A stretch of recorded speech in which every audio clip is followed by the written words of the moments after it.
She has sold out New York's Radio City Music Hall and Los Angeles' Universal Amphitheater and virtually every concert hall and stadium in between. She has already won 5 Grammys and sold more than 10 million albums. And she's done it on her own terms, combining a Christian message with rock and roll sound.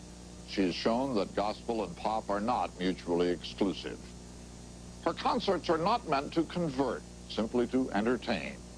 The music industry was initially skeptical that an artist could successfully cross over from religious music until they heard that voice. Here is Amy Grant on This I Believe. Your smile lights up the room like a candle in the dark. It warms me through and through. And I guess that I had dreamed we would never be apart. But that dream did not come true. I wrote my first song when I was 15, and I'm 35 now, so 20 years of songwriting. And you know what? The process for that is still the same. To sit down and suddenly be captivated by a thought or a melody, and you maybe be 1 or 2 lines into it, and then say, well, I wonder where this is going to take me. I don't know. And the patience that that's taught me about some things you can't force. I don't think you can force creativity. I think you can yield yourself to it, but I don't think that you can make it happen. And I think that's a life lesson, too. I think that life is a process, and when you're in the middle of a good stretch, you just want to last and last and last. I've had the pleasure, because of observing life, to find a great deal of respect in being different.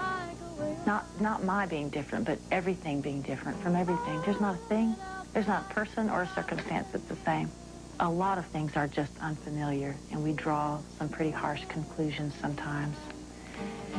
But what I believe is that the greatest gift I can give my children, the greatest gift I can give myself, the greatest gift I can give back to life and my Creator is respect for the process.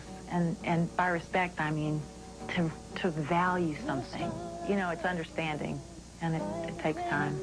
I think there's a confidence that comes from somebody telling you, no matter what you do, no matter where you go, God loves you. All those quirky things that you don't necessarily like about yourself were carefully planned and lovingly pieced together. And I think the voice of God says, I love you completely. And if I listen to that, it is so compelling and so freeing. And I cherish that. I cherish responding to that truth. And I believe, had I not grown up with parents that went to church or read the Bible, I just have to believe that God is big enough that he would have found me somehow. I believe somewhere in my innermost being that I would be found. There's a light inside everybody, and it was put there when we were created.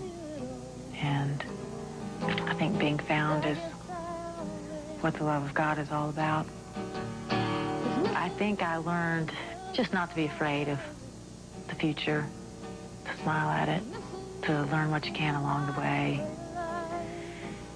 That just when you think you've got a handle on the way life is, you know, it all changes. Life is, you just can't boil it down to grand thoughts and grand moments. It's just a bunch of little mundane things stuck together that are beautiful. I really believe these are simple truths about life.